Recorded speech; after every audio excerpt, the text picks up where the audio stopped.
Yeah. Big build up there, wasn't it? I don't have any slides from places where I've lived or where I was born or where I was raised. So, no Texas hats, no fjords. I'll share this picture with you. This is me when I was a kid at school. I wasn't the worst learner in the world, but also I wasn't the best learner. The only reason why I went to school was to hang around with my mates and play football at playtime. And then, I think some of it's down to this, because the way that I was taught back in the a few decades ago was about this. It was about sitting down and concentrating on the chalk and talk. And it was really just chalk and listen rather than talking. Now, if we had things like, I don't know, super movers with us in those days, I might have been a bit more engaged in my learning. And if you look at the BBC Super Movers website, there's a partners page. I know we've got Ian from iMoves, they feature on there, which is brilliant. We've got some local boys in the audience there. We've got, I won't even name them, but watch out for Quester, okay? Watch out for Quester. So, when I became a teacher, it was kind of a surprise to my mum, my dad, my brothers, and my friends that this person who was a reluctant learner became a teacher in Keighley, of all places. The head teacher that I was working with at the time was absolutely bonkers. Absolutely bonkers. It was a first school, so we finished at years 8 and 9. Finished at age 8 and 9. So, because we had the three mountains of Yorkshire virtually on our doorstep, Whernside, Ingleby and Pen-y-Ghent, Peter, the head teacher, had this idea that we would do one mountain a week with 8 and 9-year-olds. Guess what we did on the 4th week?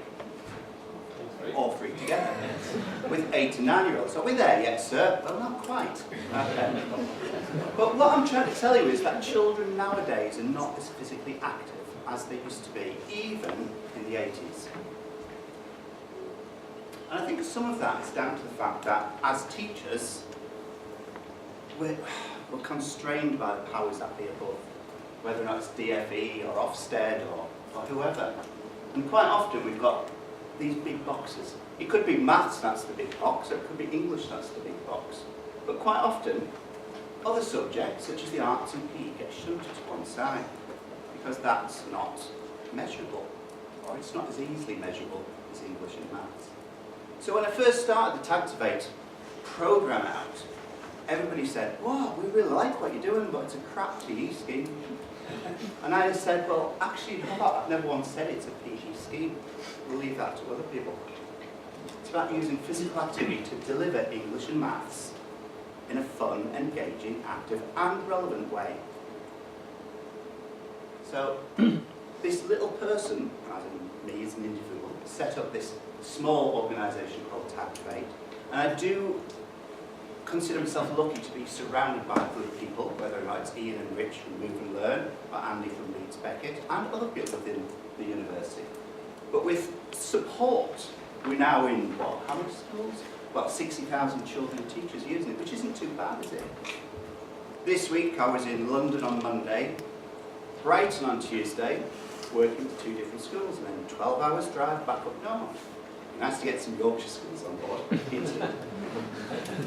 So when I first started the games, okay, I'm not going to show the video. In fact, what we'll do is I'll tweet it out later on with the hashtag Carnegie8 now. So the games are gorgeous because they go right the way from EYFS and beyond. So the games are developed with children and teachers. For example, I've got children here.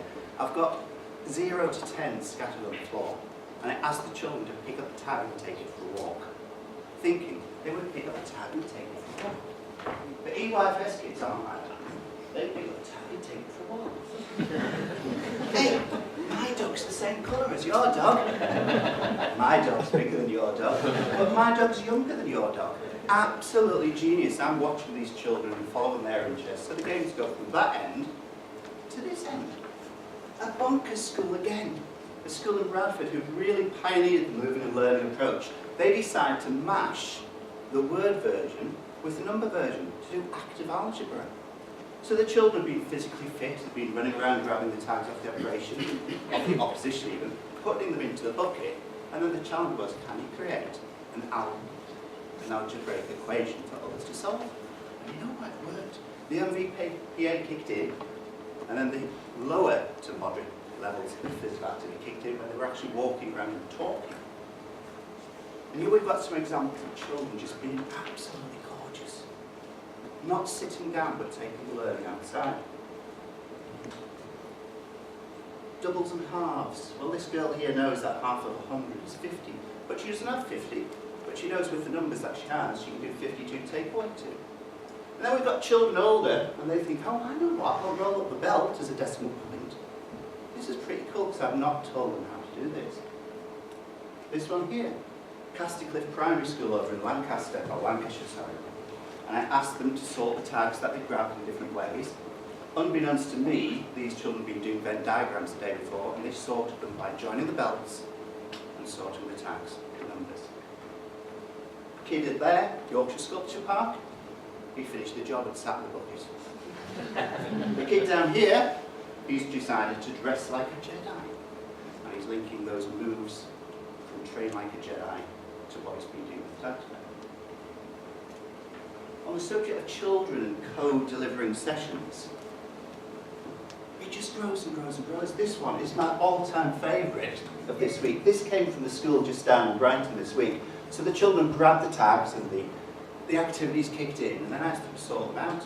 And these children here have realised that they've got a few tags in the 7 times table, a few tags in the 5 times table. What a gorgeous way of describing and explaining their findings. Take the children outdoors as best you can. Rather than having the belts around themselves, the teacher asked the children to wrap the belts around the trees. And then they had to go and scavenge in the woods for their multiples. This girl up here, she said, we don't need a yellow tag. And I went, why not? And she said, it's where multiples of 6. And there's no odd numbers in the 6 times table.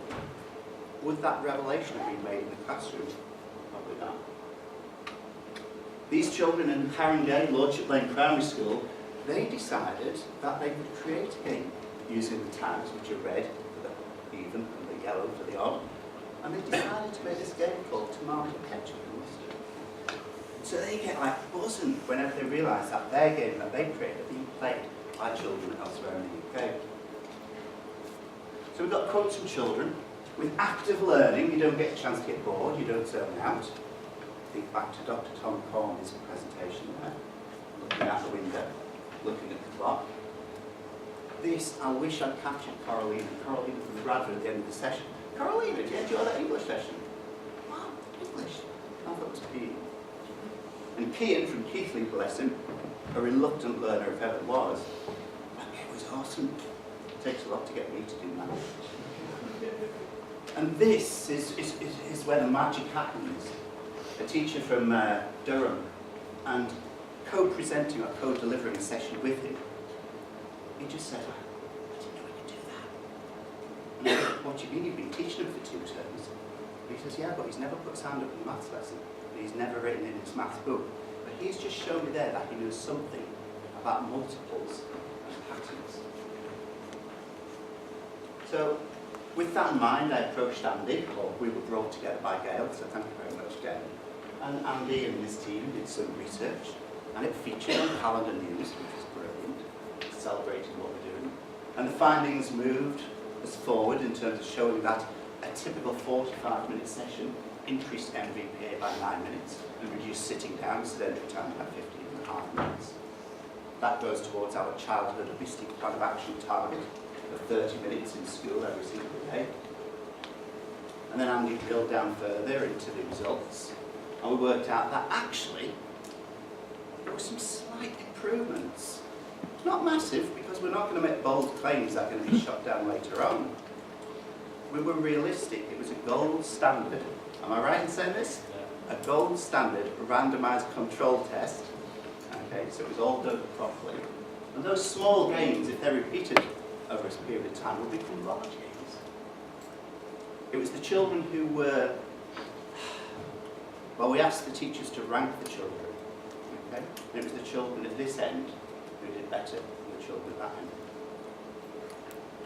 Not only that, the children were then able to take that learning, that positive attitude to learning, into the next class. So as Andy said, we did a TEDx talk. I was so far out of my comfort zone. happening today. Normally I'm working with children and teachers on the same level. Seeing up there, it's kind of scary. So we did the TEDx talk, so we'll tweet it out later on. And we used the Michael Rosen poem that Ian and Rich shared, and we used the boxers' images to talk about the fact that we've got a narrow curriculum.